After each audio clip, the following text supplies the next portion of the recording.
change that. And then when you have someone read it, when they look and they go, oh, I didn't see that coming at all. It's that sense of relief. Okay, good. I guess it was just me. Yeah, I'm always grateful when they miss the mistakes. Oh, that's always good too.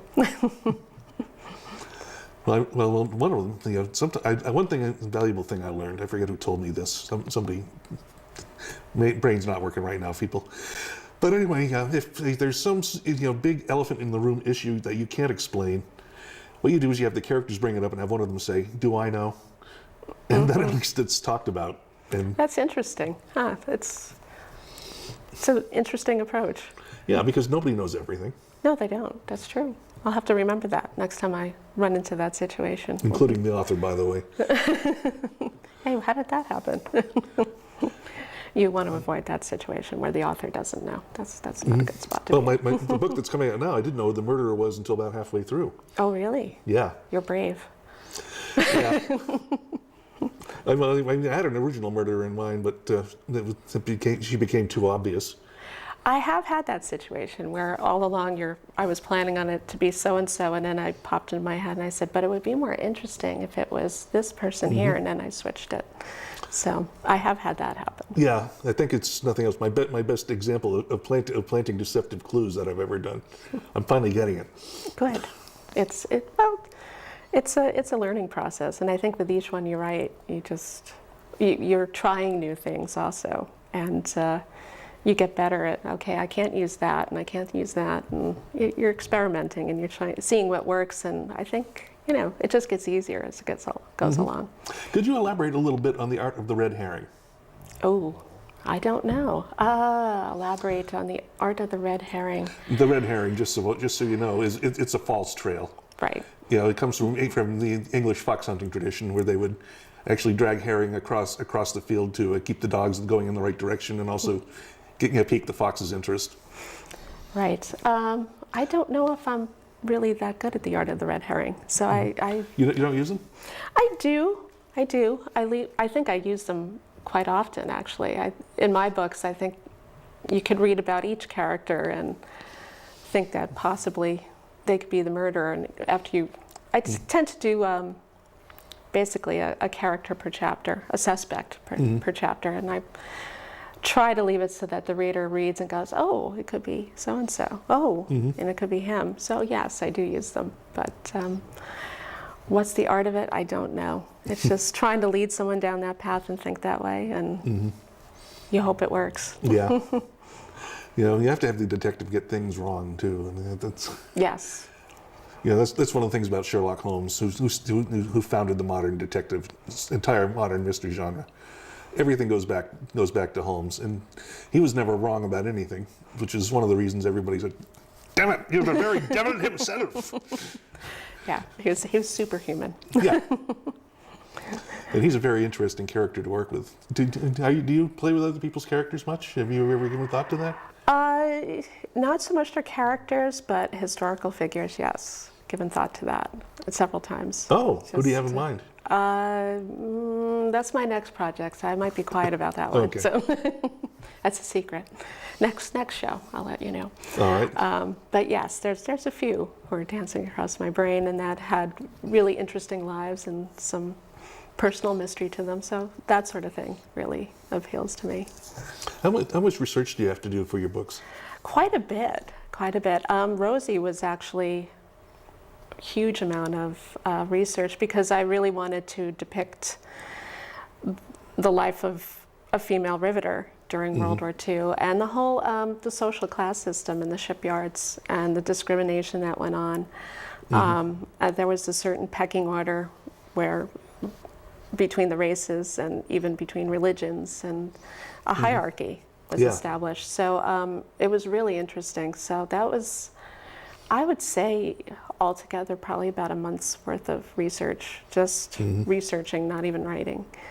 Do you just use the internet, or head into the libraries, talk to people? Nowadays, it's funny. A lot of these historical societies, there's museums and historical societies that have all their documents and their archives online.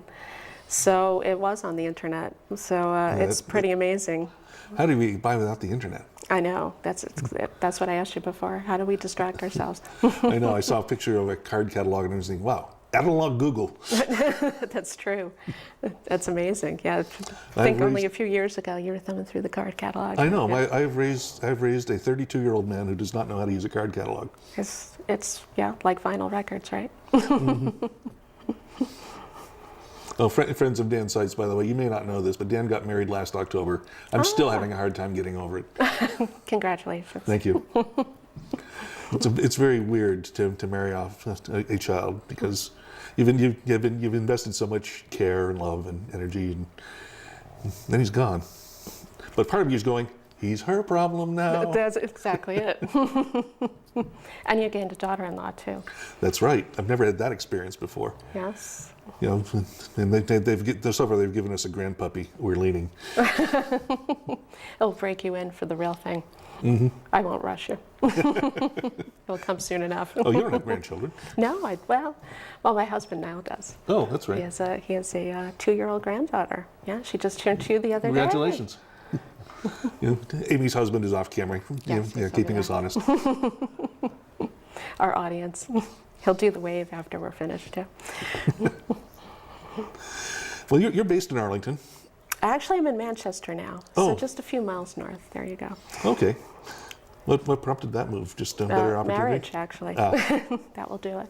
It works better when you live in the same house. Yeah. Must be nice also being that close to the North Shire. Do you do a lot of work with the North Shire? I haven't, actually. Most of the smaller bookstores I've worked with, Misty Valley, in Chester. The name eludes me, the one in Brattleboro. What bookstore Mystery is on that? Main Street. Mystery on Main, Yeah, yes. yeah, David, he's terrific. Yes, Bennington Bookstore. Not so much with Northshire, but I have been in touch with them recently about the next releases. So that's good. Well, as you know, they opened up the new store in Saratoga Springs. And I know. That's what's keeping Chris Morrow busy. It's great, though, that an independent bookstore can have 2 locations. It's very nice. Yeah, it's encouraging. It is. It is. I mean, they just closed a big mystery bookstore in New York City last week. Oh, no. Yeah, another one. Yeah, it's sad. And the Penzler's place is still open, right? It is. That's good. Thankfully.